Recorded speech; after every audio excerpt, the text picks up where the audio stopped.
while because I could remember him while I was in the office with him. And Aquino is like I said before, this is way later on in the end of the story, but I asked him what he was and what he was from. He was like a black reptile with fangs. He kind of had gold eyes on the sides, kind of a snout. He was wearing like a red robe and a red hood. And he said he was once worshipped in ancient Egypt. He was like the serpent god of ancient Egypt.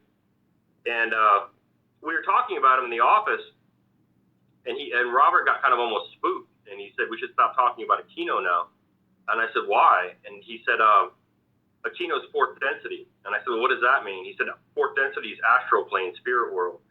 He said, if we talk about him too much, we can conjure him.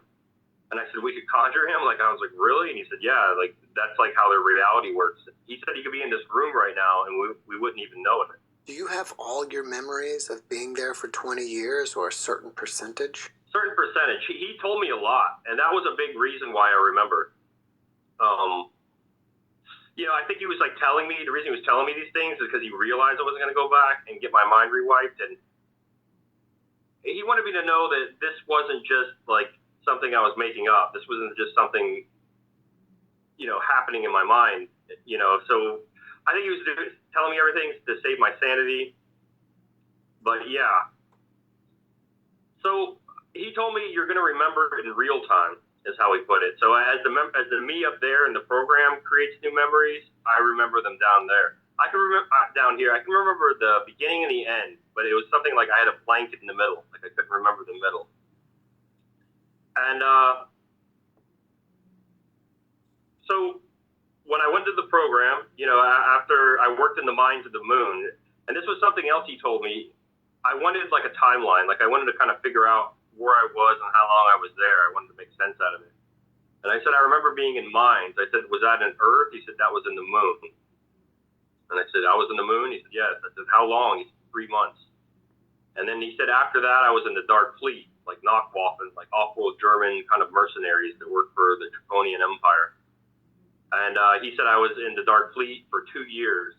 And then he said the rest of the time I was with them. But it was kind of like a joint task force between Solar Warden and the Pleiadians. It was like they were working together. And we were almost kind of like customs, I guess you would say, of Earth. He said the moon was in the future. He said it was freed. There was a kind of a slavery going on the moon. That was freed. He said that the Earth is on lockdown. Nothing's allowed in and out without Solar Warden's permission, kind of thing. No ships are allowed in or out on Earth. It's just in a lockdown period. And so in the mines, in the moon, it was that's exactly what we were doing. It was just kind of long bits, you see with oil and stuff like that. I don't remember exactly what we were mining. It was very dusty and cold. There were brothels there and all that stuff. And this woman who was the nurse, who was the IT and things like that on the base, she became kind of like my girlfriend when I was there. And then after that, I remember Robert came up, and he seemed like they wanted to keep people together who were in the command and the base to kind of keep track of them, if that makes sense. And Robert showed up one time, and I didn't know who he was, and he talked to one of the German officers, and the German officer held a device in front of me and then started yelling at the German who was the first class petty officer. He was giving me a hard time, the one that said I should have him executed for what he did to my man. And I was getting beaten a lot and stuff. He was giving people extra. You had almost a commissary kind of thing, payment, where you could buy things like chocolate and beer and things like that. They gave you a little bit of money. And so they had this German officer. He went up to this other one and started yelling at him. And then he came up to me and he said, you're coming with me now. And I went with him. I got processed into the Dark Fleet. They put strapped me down to a table. And a guy in a doctor's outfit, he showed me a syringe and he said, this is your implant. I'm going to put it into your brain. They put a syringe directly through my skull and left an implant there. And then the table flipped over and they gave me almost like a spinal tap. And I felt something cold, and I think that was the tech they were putting into my body. People call it black goo and stuff like that. They put almost a technology into you. Makes you stronger, faster, smarter. but it also kind of takes away your ability to say no. You become almost like a board kind of thing, like a hive. You know what I mean? When you're in the dark fleet, you really don't have your own kind of ability to kind of say no. Like it's so because you have to do pretty bad stuff. And I was in Mars for a long time in the dark fleet. We were mostly capturing like mantises, they call them. They look almost like praying mantises, and they're really good with DNA manipulation. And so the reptile's one of them for DNA manipulation, like to tell them more about their studies with DNA manipulation. And so yeah, I was getting everything they wanted. I was, capturing all the mantises they wanted. Sometimes we'd get into skirmishes with reptiles. There was like a reptile species that lived on Mars. Sometimes the mantises and reptiles would band together and fight us. I remember Robert told me, he said you died the third day you were on Mars when he was talking to me. And I remember now, we were overrun by reptiles, and I just saw like a mouth go over my face, and everything went black. And he said that you're a clone. It was like one of the ways he was trying to get me to go back into the chair. He was like kind of telling me how things worked. It kind of freaked me out to get me to get my mind wiped. And I kind of had a panic attack almost because, I'd seen sci-fi movies, and I said, well, I'm a clone. I said, what's the point of me like living? I'm not even like the real Daryl. I just have memories of him. And he said, you don't understand. He said, they're able to salvage your consciousness. And I said, well, what does that mean? He said, your soul, if that makes you feel any better. He said, they made an exact replica of your body in every way and just put your soul back into it. He said, that's the part that makes you, is your soul, your consciousness. And put your soul back into it. He said, that's the exact replica of he said, your soul, if that makes you feel any better. He said, they made an exact replica of your body in every way and just put your soul back into it.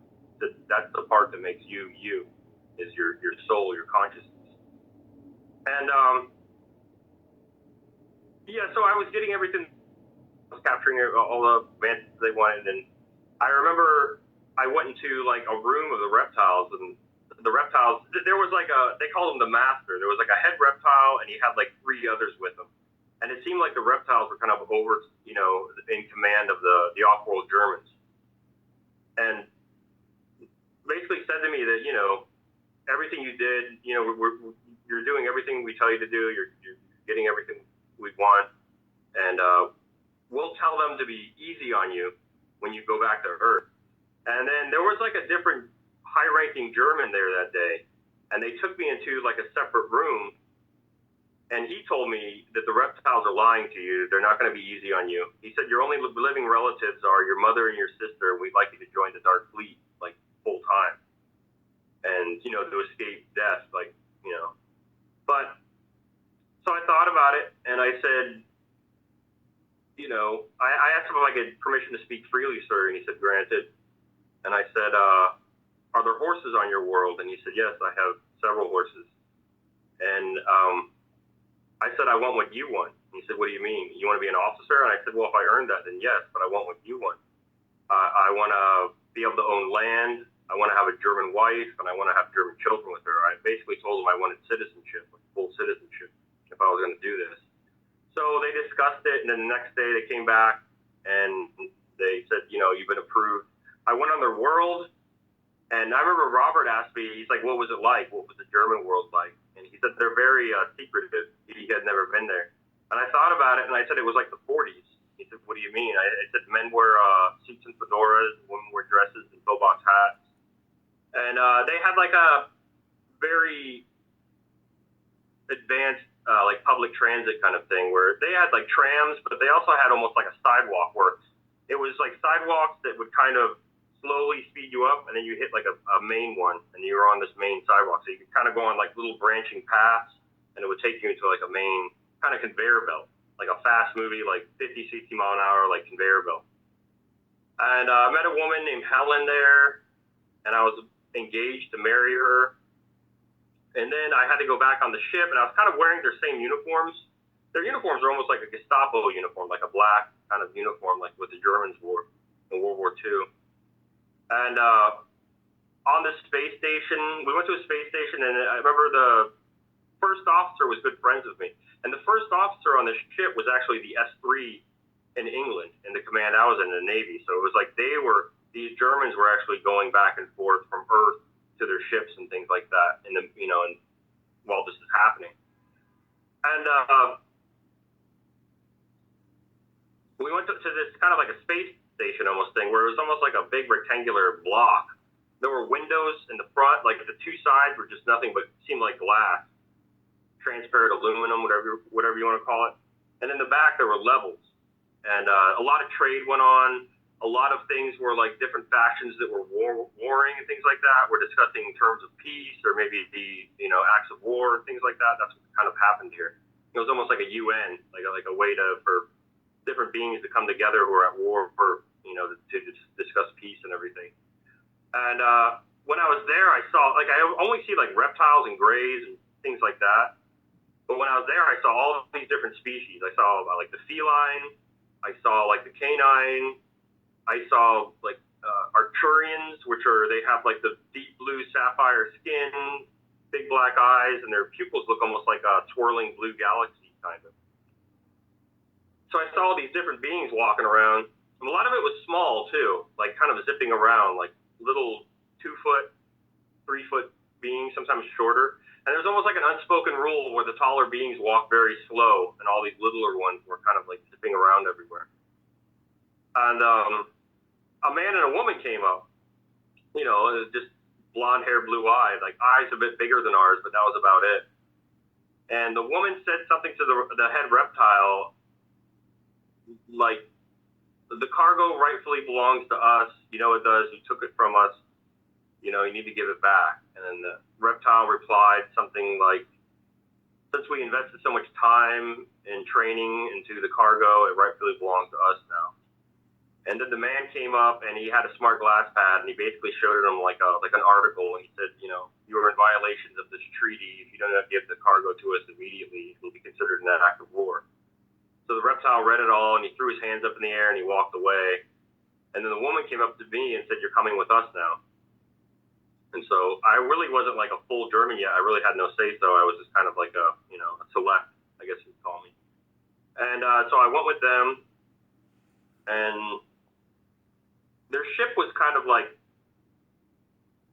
the Billy Meyer. It was like a polished metal, like saucer kind of ship. And because they had like a hangar area in this place, and when I went to the back of the ship, and it looked like poured metal. It was just like one long booth that kind of went around. And I sat down, and then they were in the front at first, and I was by myself. And then after a while, they came back, and they were looking at each other, and I heard her say, "He looks disturbed." And the man said, "Wouldn't you be if you had to live with them?" And Yo, I'm gonna stop it right here. Comment down below if you want to hear more of this guy's story. You know what I'm saying? I find these stories very interesting, man. I don't know if you are into this type of stuff, you know what I mean? But it just lets you know that we are definitely multi-dimensional beings, and we're living different lives, you know what I'm saying? And a lot of things is going on. Remember, you're not just your physical body. There's a lot of things that you're doing in the galactical spiritual world that you do not remember. And basically, it's the reason. And this man was one of the fortunate ones to be able to remember his stories so that way he can share it with us. But some of y'all are not ready. Y'all not mature enough to remember your stories about you being abducted from E.Ts or whatever the case may be. You know what I'm saying? Because trust me, these beings been here, and they're snatching people. You know what I'm saying? So, and it's not all bad. It's I'm not saying it's all good, but it's not all bad. But at the same time, Romans 8:28 says, "For all things work together for the good to those that love God." So that's for you Christian people out there. You know what I'm saying? But at the end of the day, there's a lot of stuff that we're going through, and you're fighting battles, but it's for your own safety. The reason why you don't remember everything that's going on in other dimensions, because some people won't be able to handle that.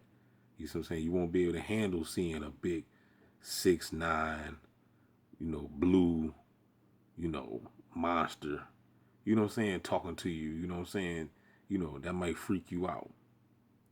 So that's the reason why some of us get our minds swiped and our memory swiped. Because, some people, when they come back into this physical realm and they remember things like that, they have nightmares and stuff, and they off themselves. You see what I'm saying? So that's why, because it makes sense. It makes sense. Like, why would these people be swiping your minds?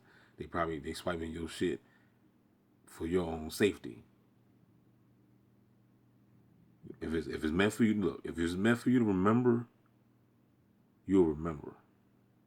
You know what I'm saying? So it's all based on your maturity. This is some heavy stuff, man. But hey, the information is out. We live in a sci-fi world, y'all. So when you watch these sci-fi movies, believe in it. Watch it. See it with the third eye. Know that it's real. Okay? Know that it's real. Holla back, y'all. I'm gonna have some more of this because this video is long. This video is like an hour long. So I'm gonna be breaking it down. Putting some other clips up. Holla back.